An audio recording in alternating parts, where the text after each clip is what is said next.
یہ ہے معاملات کا دین. مسلمان معاملات کے دین میں کیا ہے؟ زیرو. اس میں مذہبی غیر مذہبی سب برابر ہے. ہم اگر حضرت مفتی رشید احمد صاحب کی صحبت نہ اٹھاتے تو شاید آج میں بھی اس مسجد میں کروڑوں روپے کما چکا ہوتا. مولویوں پہ جو لوگ اعتماد کرتے ہیں وہ کسی اور پہ نہیں کرتے. ہمیں تو حضرت مل گئے. حضرت نے فرمایا، مولانا شریف تھانوی رحمۃ اللہ علیہ سے سیکھے ہوئے تھے وہ. مولانا شریف تھانوی تو معاملات میں ایسے، وہ تو انہوں نے تو پوری کتاب لکھی ہے. تو بھائی پیسوں کے معاملات میں اپنے آپ کو سیدھا کرو، ٹیڑھا میڑھا ہونے کی کوشش بولو مت کرو. جب آپ کہیں پڑھانے جاتے ہو اسکول میں، آپ تنخواہ پوری لیتے ہو، بچوں کو ایمانداری سے نہیں پڑھاتے تو آپ کی نماز آپ کو جہنم سے نہیں بچا سکتی. سمجھتے ہو کہ نہیں سمجھتے؟ اور یہ ٹوپی ڈرامے مت کیا کرو حج پہ جانے سے پہلے، کہا سنا سب معاف. یہ سب اوپر اوپر کی باتیں ہوتی ہیں، اندر سے لوگ نہیں کہہ رہے ہوتے.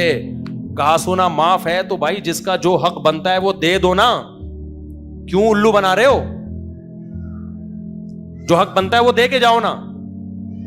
اور اکثر میں نے دیکھا ہے پیسوں میں کرپشن کرتے ہی عمرہ کرنے جاتے ہیں. یعنی سب سے پہلا کام جو کرپشن سے پیسہ کمایا ہوا ہوتا ہے نا، اس کا سب سے پہلا ایک جو خرچ ہوتا ہے وہ کہاں ہو رہا ہوتا ہے؟ اور بھائی جو بھی عمرے پہ جا رہا ہے وہ ایسا نہیں کر رہا. سنو کہ کوئی بھی عمرے پہ جا رہا ہے، میں بتا رہا ہوں کہ کرپشن کرنے والے بھی عمرہ حج کر رہے ہوتے ہیں. تو 100 چوہے کھا کے بلی چلی حج کو، یہ اسی کے بارے میں ہے.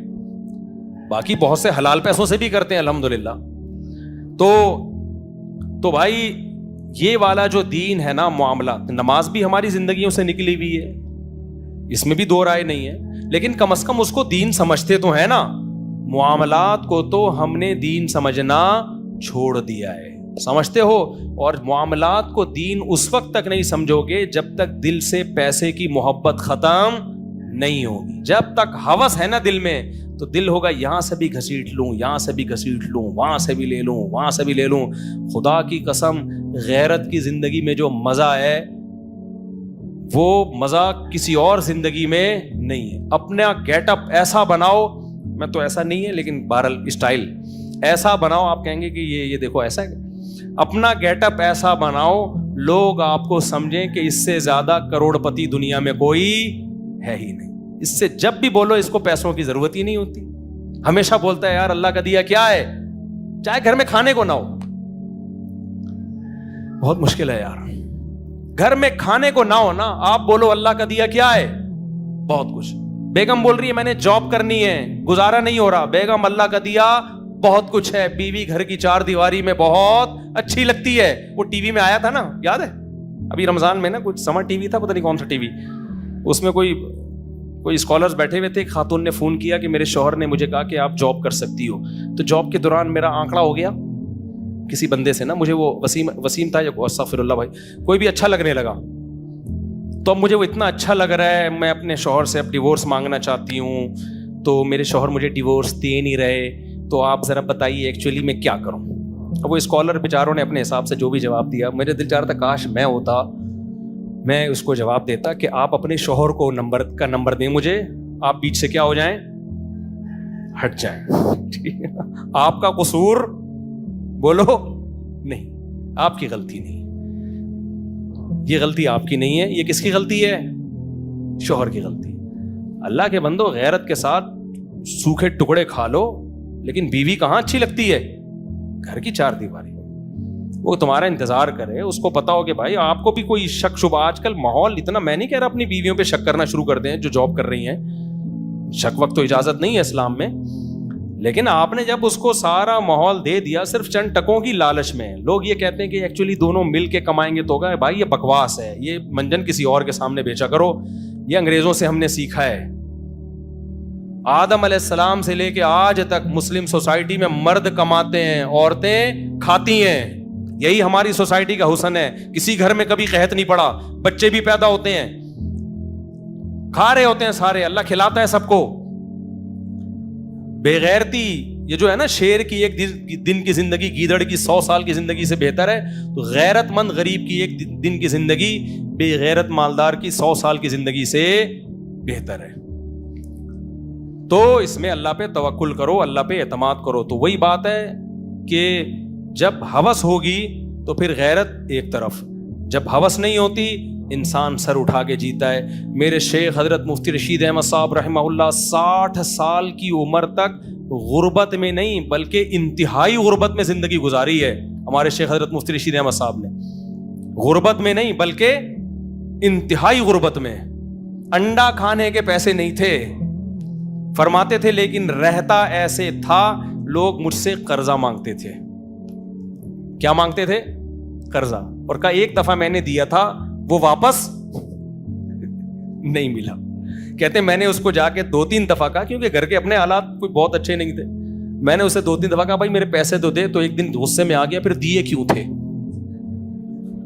حضرت کہتے ہیں مجھے اس دن احساس ہوا کہ غلطی اس کی نہیں ہے, غلطی کس کی ہے؟ میری. تبھی حضرت فرمایا کرتے تھے جو کسی کو پیسہ دے وہ بڑا بے وقوف, اور جو لے کے واپس کر دے وہ اس سے بھی بڑا بے وقوف.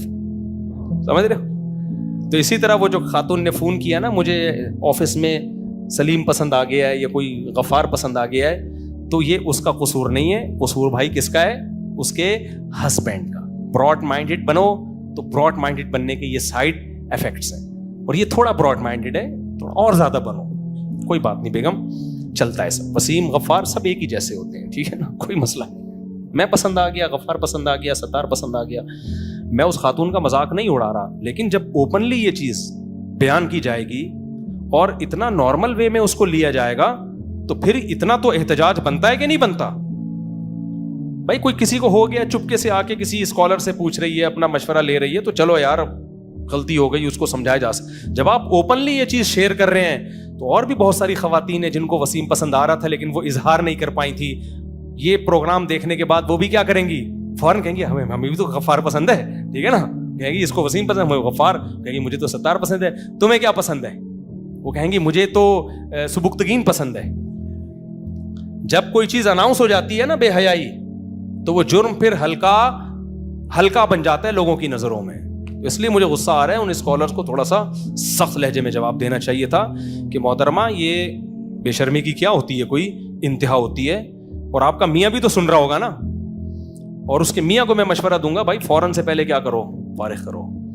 اور یہ بھی میں اس خاتون کو مشورہ دوں گا, آپ اپنے میاں سے ڈیورس لے لو. میاں کو بھی چاہیے ڈیورس دے دے, لیکن میاں کو چاہیے ڈیورس دینے سے پہلے وہ یہ کہے کہ دوبارہ واپس آئی نا تو توبہ کا آپشن نہیں ہے, کیونکہ میں لکھ کے دینے کے لیے تیار ہوں, وہ دوبارہ واپس آئے گی. کیونکہ ایک شادی شدہ عورت پہ جو بندہ نظریں ڈال رہا ہے وہ کیریکٹر لیس ہے, وہ باکردار نہیں ہو سکتا. وہ as a instrument tissue paper کی طرح اس عورت کو استعمال کر کے دھتکار دے گا, پھر یہ روتی بھی اپنے شوہر کے پاس آئے گی. تو میں اس کے شوہر کو پہلے سے مشورہ دے رہا ہوں کہ آپ اس کو ڈیورس بھی دیں اور کہیں کہ واپسی کا آپشن نہیں ہے. پھر یہ نہیں کہنا کہ مجھ سے غلطی ہو گئی تھی, نا. عورت کی سب سے بڑی خوبی ہی یہ ہے, سب عیب اس کے برداشت ہو سکتے ہیں. کام نہیں کرتی برداشت کر لو, ماسی نہیں ہے. تھوڑی بہت زبان کی ہر ایک تیز ہوتی ہے. آج کل کس کے اخلاق ٹھیک ہوتے ہیں؟ اونچ نیچ ہر گھر میں ہوتی ہے. خدمت میں آگے پیچھے ہو سکتی ہے, کوئی مسئلہ نہیں ہے. سب گھروں میں 100% کوئی ٹھیک نہیں ہوتا. لیکن میرے بھائی یہ کہ آپ کے علاوہ آپ کو کسی اور کو پسند کر رہی ہے اور بتا بھی رہی ہے کہ ایکچولی مجھے وہی وسیم آ رہا ہے ذہن میں, کیا کروں اب اتنا زیادہ ہو گیا ہے. وسیم کو تو خوش ہونا چاہیے کہ آپ کو کوئی پسند کر رہا ہے. تو جب یہاں تک نوبت پہنچ جائے نا بھائی, پھر کیا مسئلہ ہے یہ غیرت کا مسئلہ. غیرت مند آدمی نہیں رکھ سکتا. حکیم اختر صاحب رحمہ اللہ تعالیٰ فرمایا کرتے تھے, جو نبی کی حدیث ہے کہ تزوج الودود الولود, ایسی عورت سے نکاح کرو جو تم سے محبت کرتی ہو. یہ صحیح حدیث ہے. فرمایا کرتے تھے کہ عورت جتنی بھی آڑی ترچی ہو جائے, جب تک شوہر سے محبت کر رہی ہے وہ رکھنے کے قابل ہے. جہاں محبت گئی, اب غیرت مند آدمی اس کو یاد نہیں کرتا. مرد کہتا ہے جتنی محبت مجھ سے کرو گی اس سے ڈبل رپلائی کروں گا میں, لیکن پہل کس کو کرنی پڑے گی؟ پہل تمہیں کرنی پڑے گی, کیونکہ مرد سربراہ ہے نا بھائی. اللہ بھی تو یہ کرتا ہے نا کہ جو میری طرف ایک بالش آئے گا میں اس کی طرف ایک ہاتھ چل کے جاؤں گا, جو چل کے آئے گا دوڑ کے جاؤں گا. لیکن پہل کون کرے گا؟ اللہ. نا نا نا نا, اللہ پہل تھوڑی کرے گا, اللہ بڑا ہے, بندہ پہل کرے گا. تو مرد سربراہ ہے بھائی, وہ آدمی ہے. مرد کی غیرت یہ ہے کہ پہل آپ کی طرف سے ہوگی, بیگم کی طرف سے ہوگی. ہاں پھر غیرت کا تقاضا یہ ہے کہ وہ تھوڑی محبت کرے, آپ محبت بڑھا کے دیں اس کو. وہ تھوڑی خدمت کر رہی ہے, آپ اس کا رپلائی بہت زیادہ کریں. آپ جیسے بعض مرد دیتے ہی نہیں نا اس کو, وہ تو غلط ہے, لیکن پہل کہاں سے ہوگی؟ وہ کہہ رہی مجھے آپ سے محبت نہیں ہے, اور آپ کہیں نہیں میں تو مر رہا ہوں. ابے تم ڈوب کے مر جاؤ, یہ زیادہ بہتر ہے تمہارے لیے. وہ کہہ رہی مجھے آپ سے محبت نہیں کی, لیکن میں پھر بھی تو آخری دم تک, وسیم جائے بھاڑ میں, غفار جائے بھاڑ میں, بیگم میں تم سے آخری دم تک محبت کروں گا. تو بھائی یہ محبت ماں سے کرو, باپ سے کرو, یہ زیادہ بہتر ہے, ٹھیک ہے نا, ان سے کرو. یہ بیوی سے محبت بھائی آپ کی طرف سے, اگر کسی اور سے محبت ہے تو پھر ہماری محبت آپ کو نہیں ملے گی. یہ اپنے, یہ مجھے دل چاہ رہا تھا اس کو کمبخت کو میں, استغفر اللہ, اس انسان کو میں, نیک آدمی کو میں بتا دوں. تو معاملات میں اس بات سمجھ میں آئی ہے کہ نہیں آئی ہے؟ تو معاملات میں اپنا جو ہے نا معاملہ سیدھا رکھنا چاہیے. اللہ تعالیٰ سمجھنے کی عمل کی توفیق عطا فرمائے.